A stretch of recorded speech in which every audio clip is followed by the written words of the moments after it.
अस्सलाम वालेकुम। मेरा मतलब मैं खुशामदीद। आज की वीडियो में बात करेंगे ऐसी ज़िद्दी खांसी जिससे जान छुड़ाना मुश्किल हो गया हो, खांस खांस के रात के टाइम या किसी भी वक्त बुरा हाल हो जाता हो।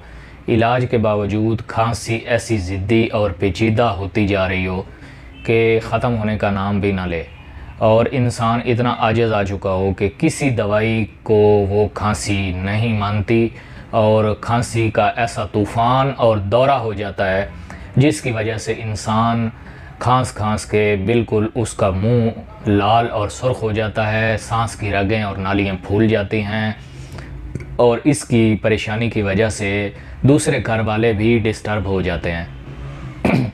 तो इस खांसी का आसान कौन सा ऐसा बेज़रर इलाज है वो आज की वीडियो में आपको बताएंगे। आप गौर से सुने और ये इलाज आप घर में करें, बिल्कुल किचन की चीज़ों से करने वाला ये इलाज है और बहुत ही आसान है। आप इसको अपना के अपनी ज़िद्दी पेचीदा और बरसों पुरानी खांसी से जान छुड़ा सकते हैं। तो आइए चलते हैं तरीके की तरफ। आपने ऐसा करना है कि आपने चंद दाने मुनक्का के ले लेने हैं, यानी कि तकरीबन 7 दाने ले लें। ये एक दिन की खुराक आपको बता रहा हूँ, आप हस्ब ज़रूरत इसको इस्तेमाल करके जान छुड़ा सकते हैं। तो तरीका इसका ये है कि आपने चंद दाने यानी 7 दाने मुनक्का के ले लें।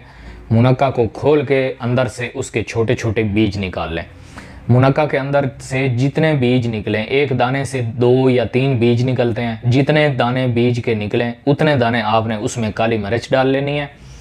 काली मिर्च डाल के उस मुनक्का के दाने को उसी तरह बंद कर लेना है। इसी तरह 7 दाने तैयार कर लें। मुनक्का के बीज निकाल के उतने ही जितने बीज निकले उतनी काली मिर्च के दाने अंदर डाल के उनको बंद कर लें, और नॉन स्टिक का तवा, बर्तन या कोई फ्राई पैन या कोई भी ऐसा बर्तन आप उसको आग पे रखें, उस बर्तन को गर्म करें और ये तैयार किए हुए काली मिर्च वाले मुनक्का के दाने उस बर्तन में डालें और उसको हिलाते रहें।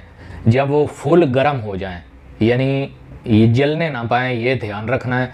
उनको फुल हीट गर्मी की वजह से, उस तपश की, बर्तन की तपश की वजह से जब वो फुल गर्म हो जाएं तो आपने उतार के चम्मच से उनको चबा चबा के खा लेना है। याद रखें, ये खाते हुए इस बात का ध्यान रहे कि वो जलें भी ना और वो खाते हुए ठंडे भी ना हो जाएं। तो वो आप चबा के खा लें। ऊपर से खाना पीना कुछ नहीं है, पानी वगैरह आपने पीना हो तो वो पहले पी लें। ये इलाज आप जब करेंगे तो इंशाअल्लाह आपकी ज़िद्दी से ज़िद्दी बरसों पुरानी खांसी इस इलाज से, इस अदना से तरीके से बिल्कुल गारंटी शुदा 100% ठीक हो जाएगी। हमने इसको आजमाया हुआ है, आप भी आजमाएं और कमेंट्स में ज़रूर बताइएगा। खांसी जिस फ़र्द को घर में जिस मर्ज़ी को हो, चाहे वो बच्चा है, बूढ़ा है, जवान है, जिस तरह की मर्ज़ी खांसी हो, परहेज़ इसका यही है कि इसके ऊपर से खाना पीना कुछ नहीं है, और बाकी चंद दिन ठंडा पानी, बादी चीज़ें और खट्टी चीज़ों से परहेज़ करवा के ये तरीका अख्तियार करेंगे तो आपकी खांसी से मुकम्मल जान छूट जाएगी।